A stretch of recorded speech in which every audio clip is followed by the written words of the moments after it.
WrestleMania 33 is this Sunday, and we have a lot of matches to go through, and now we're starting to figure out which of the matches are kickoff matches. So we'll go for those first very quickly. The first off, the Under the Giant Memorial Battle Royal is now a kickoff match, which is kind of surprising because last year it wasn't. I was at WrestleMania last year, and it wasn't a kickoff match, but it was kind of put in between bigger matches on the card, which makes sense. But to have it as a kickoff match is kind of interesting because I don't think it's been a kickoff match since the first Honor the Giant Memorial Battle Royal, or at least the second one. I don't remember. One of them was a kickoff match. I know that much, but I don't remember. Um, from what I do remember is that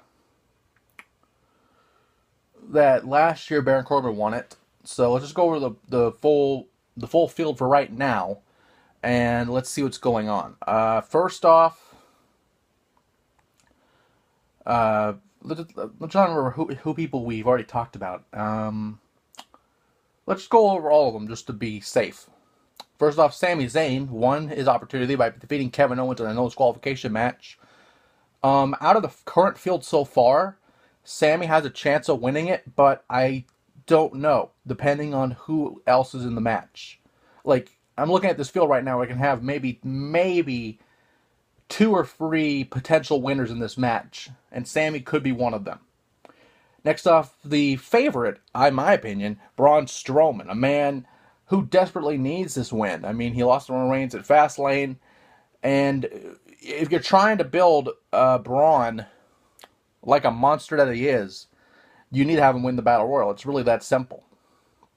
Next off, the Golden Truth, or Truth and Gold Dusts. They're just there to fill up the numbers, and they probably won't make it that far to begin with. Curtis Axel's kind of the same deal. I mean, if you want Axelmania to run wild one more time, I guess you can give it to him, but I don't think it'll happen. The Shining Stars, Primo and Epico, kind of the same deal. They're just there to make up the numbers in the Battle Royal. They probably will not win. They won't even get... I mean, if they work together, maybe a possible Final 8. And that's being generous. Final 8, depending how many people who are actually in the Battle Royal. That could be a possibility, but I don't know for sure. Bo Dallas, kind of the same deal, made just there to make up the numbers. You know, I mean, he could last a while in the Battle Royal, but I don't think he'll win it. The same for Jinder Mahal. Jinder Mahal was in a tag team for a while with Rusev, and that kind of ended at Roadblock, end of the line. Actually, I take that back. It was a Fastlane. I take that back. It was a Fastlane, and they were just had single matches and they tagged each other. So unless Rusev's in there, Jinder won't last that long, and they aren't even a team anymore. But even so, you could have them work together somewhat if Rusev is in the Battle Royal, which I doubt. Apollo Crews, again, he could be a possible Final Four. If he was to win it, I don't think he will, but you never know. Mojo is just there to make up the numbers, but again, he has a singles push for a while now, and that could be something. Other than that, I don't know for Mojo. Big Show won it 2 years ago, so you could have him win it again. But just so far, he's probably one of the favorites to win it. But, depending who else is in the Battle Royal, as we'll learn hopefully on SmackDown, I don't know. Big Show probably won't make it past that far. Maybe Final Four? Maybe. But I'm not sure. And finally, Kurt Hawkins, again, is there to make up the numbers. And that's just that right there. Next up, the Cruiserweight Championship is officially a kickoff match. We've already talked about it, but just right there.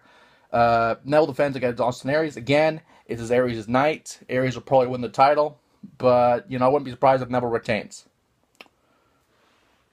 Okay, this is a change in the match. Okay. The Raw Tag Team titles are now a triple threat ladder match. I was thinking we weren't going to have a ladder match in WrestleMania, but every year for the past couple years there seemed to be one. But this one officially is now a ladder match. This changes the match completely. Gallows and Anderson defend against Enzo and Big Cass, and Cesaro and Sheamus. I don't even remember these people in ladder matches to begin with, so this could be anyone's match, really. Uh, I mean, if you want to give it to End Zone Cast, this would be the time to do it. But I feel like Gallows and Anderson will retain, especially since WrestleMania is a cross-branded pay-per-view. I wouldn't be surprised if AJ Styles got involved to help the club retain their titles. But I'm going to say Enzo and Cash just for, if you want that moment, you can do it. But I feel like Gallows and Anderson will retain. Next off, and I think this is the final one, if I'm not mistaken, that we have not talked about, or at least has not been updated, no, there's one more. There's one more after that. The non-sanctioned match, Seth Rollins versus Triple H. Basically, this is pretty much going to be a fight, not really going to be a match. I mean, if there is a referee, if there is one, it'll just be there to count the pinfall or submission, no disqualifications, no count-out. This happened because Seth Rollins signed a hold harmless agreement, which means basically once he signed it, due to his injury, because he had his injury going on, otherwise he wouldn't be able to repeat WrestleMania for the second year in a row. With that,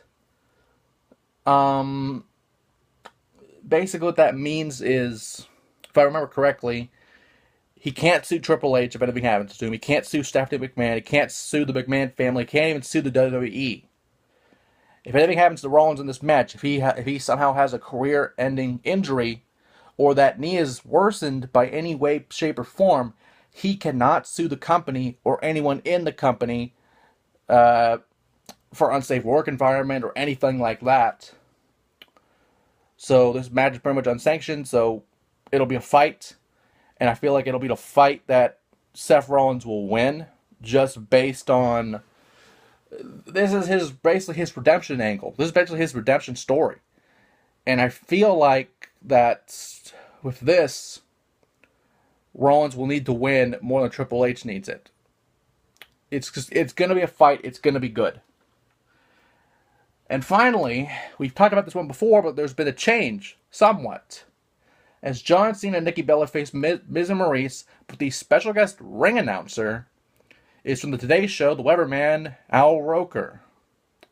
I don't know why that's a thing, but it's a thing. Not sure why he's even in this to begin with. Probably because Cena was on the Today Show and he asked him to do it and he said yes or something like that. I didn't watch it, so I don't know.